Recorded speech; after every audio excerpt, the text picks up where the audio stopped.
Hey everyone, today we're taking a closer look at the 2025 Honda X-ADV. Now if you're not familiar with this machine, it's Honda's adventure scooter. Basically a mashup of scooter practicality with adventure bike capability, in theory. And for 2025, Honda has made some small but meaningful updates to an already compelling and popular package. Before we get into the nitty-gritty, let me run through some key numbers.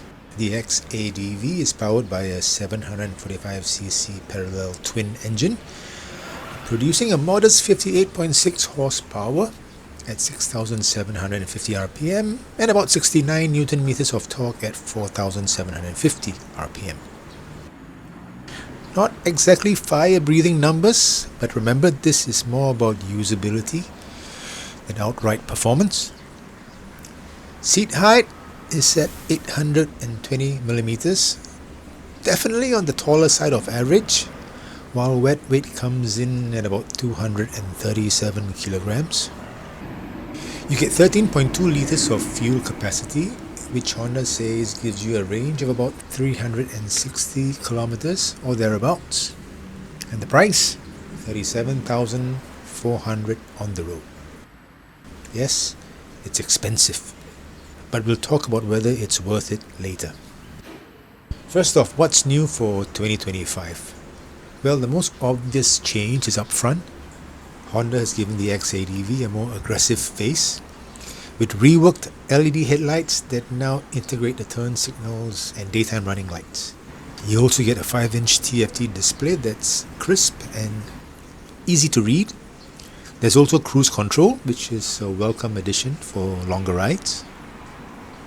Honda has also improved its DCT, its dual clutch transmission, for better low speed control, something I'll talk a bit more when we get riding.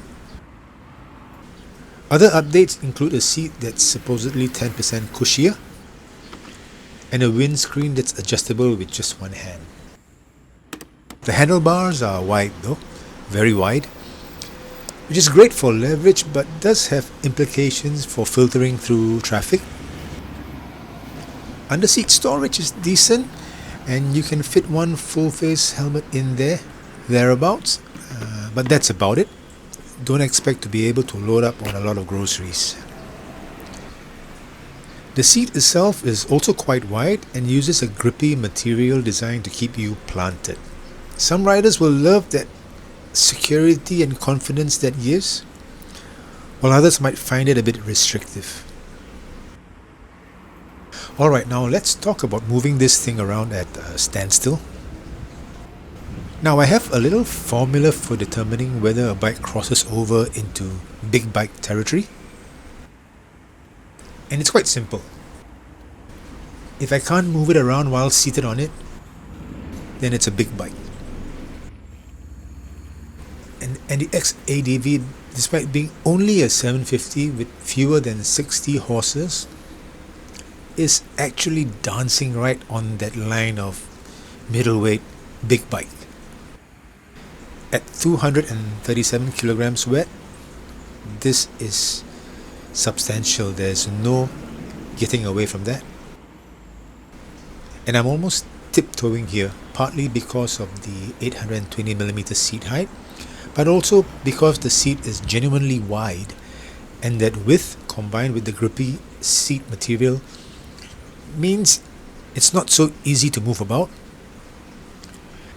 Walking the bike around a parking lot is manageable on flat, dry pavement like this, but I'll be honest, if the surface were wet, slightly more inclined or uneven, or if I had luggage or a passenger on board,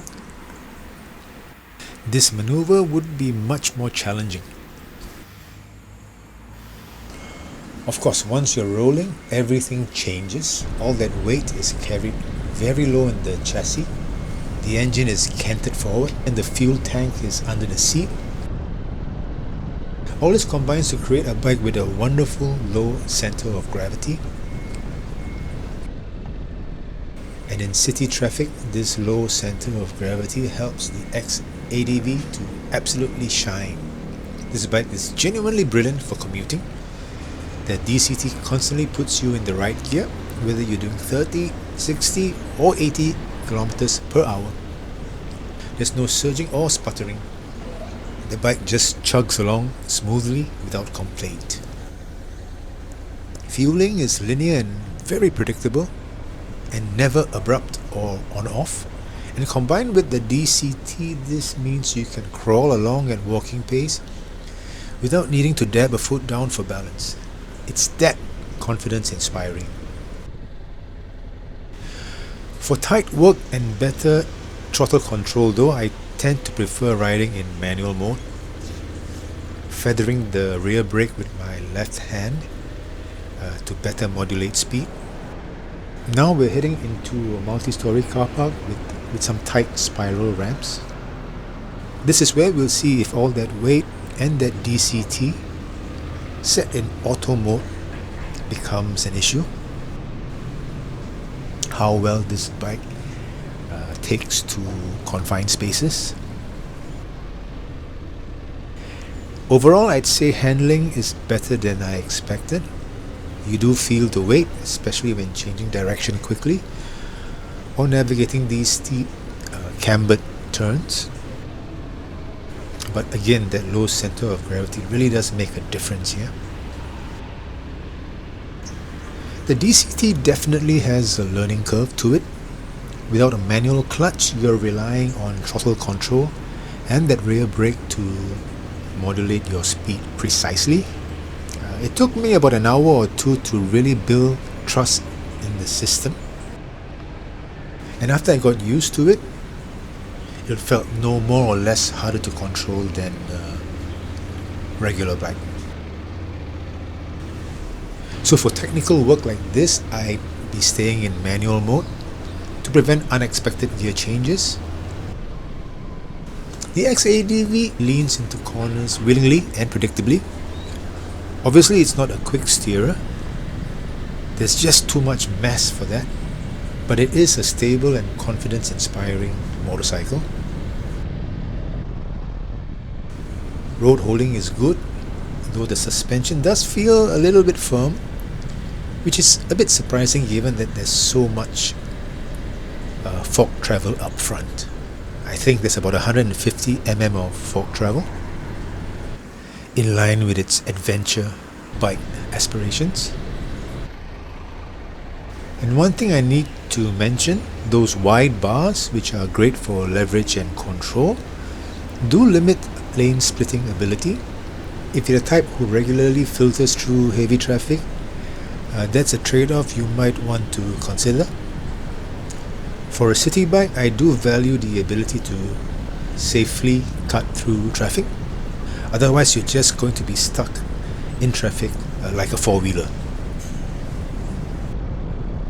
The scooter-based bodywork does have one advantage. It keeps you remarkably dry in all but the worst downpours.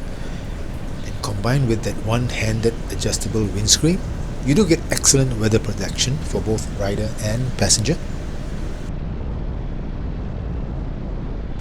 As a pure daily commuter, the X-ADV is a little too heavy for my liking. I used to own a 2012 Honda Cross Runner. That bike weighed 245 kilograms wet, just 8 kilograms more than this, but that was an 800cc V4 with a 19-litre tank and serious performance to justify that weight. The X-ADV in comparison feels like it comes with that same weight penalty but no corresponding gain in power or performance. It's as if the bike has all the bulk minus the horses. That said, once you're up to city speeds between 30 to 80 kilometers per hour, this bike is near faultless. It really is effortless. The DCT does take all the stress and boredom out of commuting. But at $37,400, it is expensive. But what you're paying for is its build quality and attention to detail. Everything on this bike is neat and tidy. Panels fit perfectly and nothing feels like an afterthought. But as a pure city commuter, the X-ADV is not without its faults. The weight, the height, the wide bars for filtering. But as an all-rounder, something that can handle the daily commute, weekend rides, occasional touring, a passenger, and maybe even light off-road work, all while providing scooter level of weather protection and simple DCT operation, the X-ADV does make a lot of sense. I suspect this is a bike for someone who wants maximum versatility, someone who needs one machine to do everything reasonably well, and in that case the X-ADV is genuinely hard to beat. So I've really enjoyed my time with this bike. It's fun, it's quirky, and quite brilliant at doing what it was designed to do. That's it from me today. See you in the next video. Bye.